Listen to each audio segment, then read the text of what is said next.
Hi guys! Welcome back again to another vlog. In today's video guys, we are going to do a balut and Penoy Mukbang while answering 50 questions about myself and for you to get to know me better. So if you are interested, just keep on watching.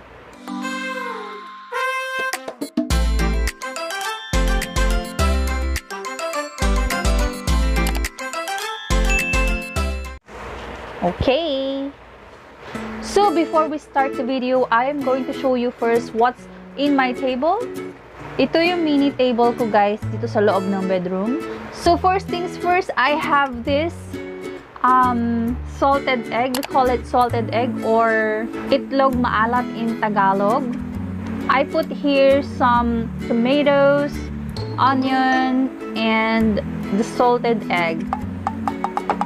And also guys, I have here salt. I don't know if you can see it, but it's salt.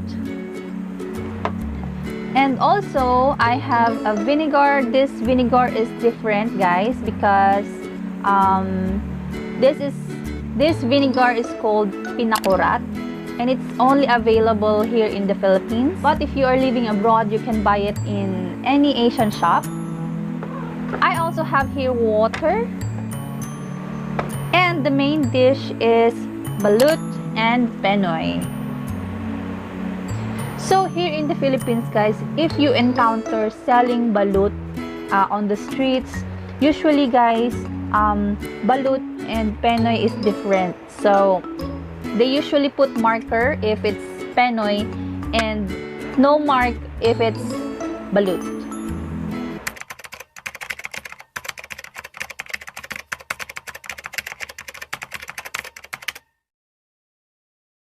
And also guys, I have 50 questions available here with me. So without further ado guys, let's start this video. Actually guys, kararating ko lang sa bahay namin from work and I am very hungry now. And timing kasi meron silang natirang salted egg at nilagyan ko lang ulit ng more tomatoes and onion. Ayun. So, yan. Actually masarap to. This is one of my breakfast, favorite breakfast here in the Philippines. So, yan. Samahan mo pa to ng daing or tuyo. Diyos ko, ang sarap-sarap. So yummy. If you... English ba? English? If you... So first, let's try to taste this salted egg. Yan. Oops. Ulitin natin. Let's try this one first, the salted egg, before we go to the main course, which is balut. So, yan yung itsura niya, guys.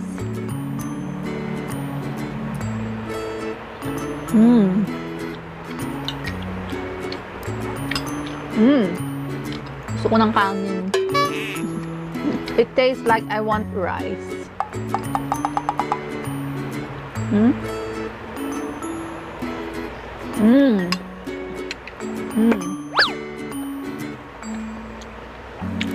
So good.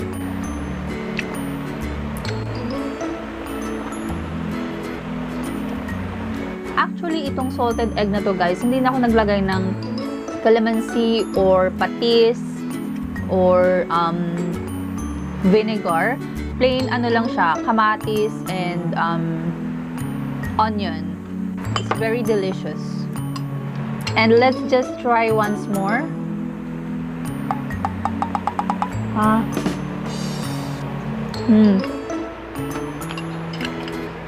Yummy.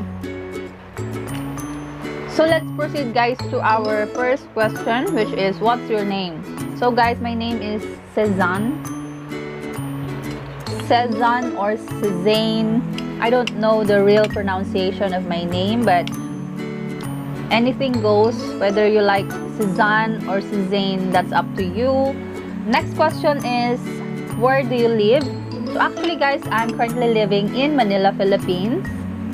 And I'm with my sister, my nephew, our family friend Jenny, and nothing more.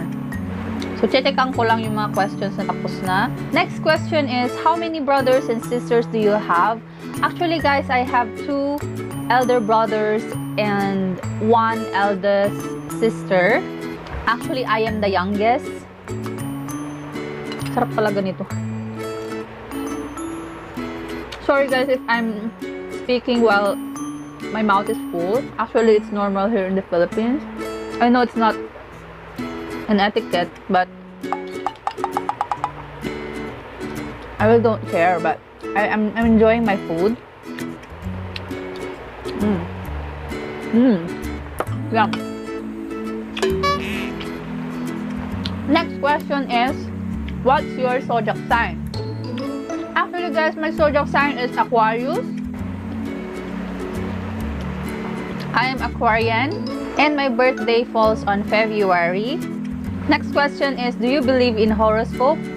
For me, yes, somehow. I don't believe 100%. I really like the portion of my horoscope when it's about love, not money or anything, health. I am usually focused reading my horoscope when it's about love. So, next is one thing you fear. Actually, my fear is flying cockroach. Yeah, that's my phobia. And also, guys, I have fear of heights as well. Next question is one thing that makes you laugh. Usually, guys, one thing that makes me laugh is some things that are unexpected comedy in my life. Charot. What makes me laugh? Parang wala. One thing that makes me laugh, siguro, katulad kanina, yung nasa jeep ako. Yung jeep na yun is papuntang San Juan. Galing siya ng Divisoria. And then yung driver, parang medyo hindi niya naririnig yung mga salita ng pasahero. So, may nagbayad. Bayad po. Tapos sabi niya, San Juan, 2.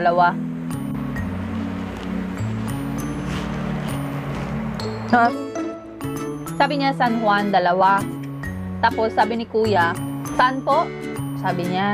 Tapos, San Juan, sabi ulit nung 2. Ay, nung isa. Tapos sabi naman ni Kuya, Santol. Santol. Santon pala, Santon. Sabi niya, Santon? Napaganon na lang ako. Sa isip-isip ko lang, sabi ko, ano ba naman to si Kuya? Hindi ba lang narinig yung San Juan? Santol? Meron bang Santol doon sa papuntang San Juan? Santon? Wala lang. Simple things makes me laugh. Okay. We go to next question. One thing that makes you sad naman. Sorry guys kung merong madumi yung mouth ko. Kakakain. So, magbalot muna tayo, no? Yan guys yung balot. So, sabi nila, pukpukin mo daw yung flat. Kasi nandoon daw yung my space. So, ito yun. Pukpukin natin yung flat. 1, 2, 3. Mali. So, ayun guys, gamitin na natin to agad, no? Kasi ayoko nang nasasayang yung sabaw. Kaya, lagay natin dyan. Mali pala yung sinabi ko sa inyo guys. Hanapin daw yung maumbok na part. At yun yung pukpukin nyo bago nyo buksan. Katulad nyan, yung medyo, ano to eh, yung part na maumbok o matalim na puwet. Kaya ganyan siya, oh. So, one thing that makes me sad, guys, is pag wala akong pera. Choke. One thing that makes me sad, yung time na inuwi yung lahat ng pusa ko sa province. And, you know, my cats are like my friends and family. And my baby. So, yan. Meron siyang sabaw, guys. So, inumin natin. Bang, bang, bang. Sarap. So, ito guys yung itsura ng balut. Yan.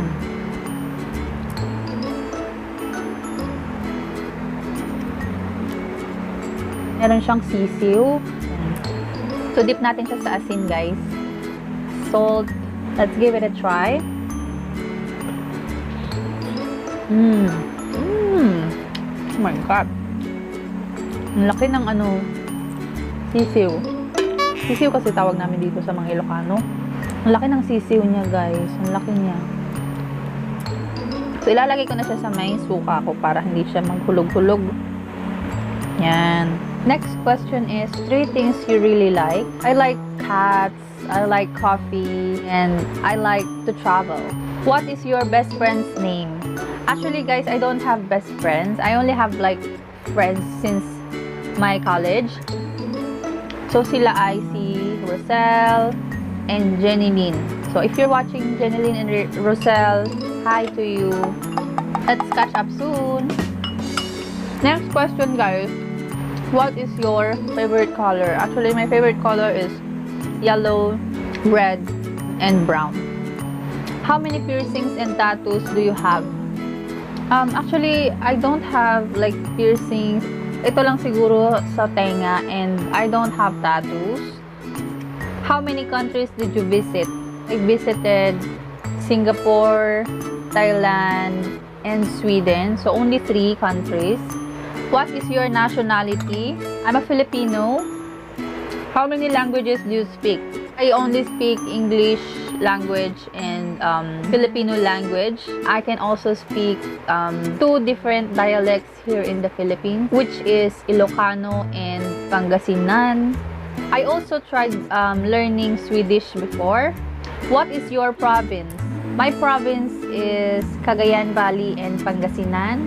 That's why I know how to speak the dialect in Pangasinan and dialect in Cagayan Valley. Do you like school?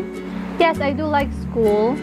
What is the worst thing at school? Based on my experience, guys, siguro yung worst thing na nangyari sa akin is when I was in elementary pa. I remember I pooped on my shorts. Oh my God! So, pasintabi lang po sa mga kumakain. Kumakain ako pero hindi ako maarte. So, yun, nakakahiya siya. Pero, yun, umuwi na lang ako nun. Buti na lang, break time namin yung lunch time. Natatay na talaga ako nun. Kaya, tumaya ako sa girls CR. Tapos, medyo may konting poop na yung, yung salawal. Salawal ko. And then, tinanggal ko yung salawal ko. Nilagay ko sa plastic. Tinapon ko, guys, sa may basura. At umuwi na lang ako, yun. Nag-absent ako nung araw na yun. Nag-half day lang ang lola mo. The best thing at school, siguro nung JS prom namin, ang dami kasi nabigay sa akin ng flowers during my JS prom. Nag-high school na kasi ako sa Pangasinan, hindi na sa Cagayan. And also, hindi ko makakalimutan nung naging COCC officer ako noon. Ako ay isa sa mga nagko-command ng platoon noong 4th year high school ako. And isa rin ako sa mga nagpapahirap nun sa mga COC applicant namin, mga 3rd year sila. Hindi ko makakalimutan yung experience na yon. Kasi it feels like you are dominant in that team. And it feels good at the same time. But yeah. What's your favorite movie or series? All-time favorite series ko is Game of Thrones and The Vikings, tsaka yung The Murderer. Ganda ng mga yun. Panoorin nyo yung mga yun, guys. Sobrang anghang nito. Oh my God, oh. Look at that. Puro, sili. Pinakurat.